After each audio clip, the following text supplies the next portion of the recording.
السلام عليكم ورحمة الله تعالى وبركاته. مرحبا بكم مشاهدينا الكرام.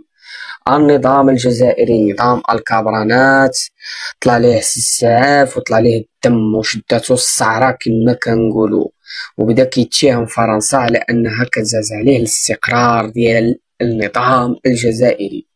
ففرنسا بعد اعترافها بالصحراء المغربيه وتحديد الموقف ديالها علته اكثر وضوح في هذا الملف هذا، الجزائر ما تسرطتش ليها هذه القضيه هذه، ووجهات اتهامات على ان فرنسا تقوم بزعزعه استقرار النظام الجزائري،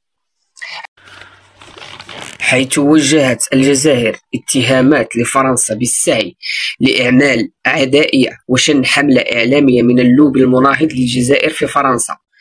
وعرضت وسائل إعلام جزائرية اعترافات لمقاتل سابق في تنظيم الدولة الإسلامية داعش، ويتهم فيه الاستخبارات الفرنسية بمحاولة تجنيده مع شباب متطرفين لزعزعة استقرار الجزائر.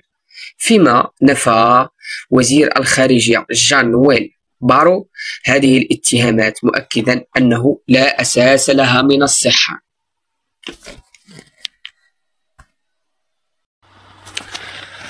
وفي نفس السياق اعتقلت السلطات الجزائرية الكاتب الفرنسي الجزائري بوعلام صنصال، حيث تم اعتقاله وسجنه بالمطار، حيث توجهت له تهم بالمساس بالأمن الدولة الجزائرية ومجموعة من الاتهامات، حيث تم إيقافه بمطار الجزائر العاصمة، وتمت متابعته بموجب المادة 87 من قانون العقوبات والمتعلقة بالأفعال الإرهابية والتخريبية.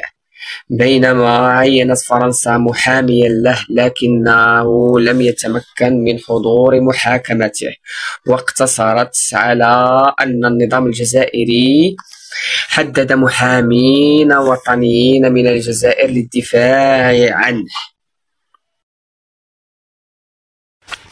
ووفق صحيفة لوموند الفرنسية، فإن السلطات الجزائرية انزعجت من تصريحات أدلى بها صنصال لموقع فرونتير الإعلامي الفرنسي المعروف بمواقف اليمينية المتطرفة، تبنى فيها موقفا مغربيا يقول أن أراضي مغربية انتزعت من المملكة في ظل الاستعمار الفرنسي لصالح الجزائر.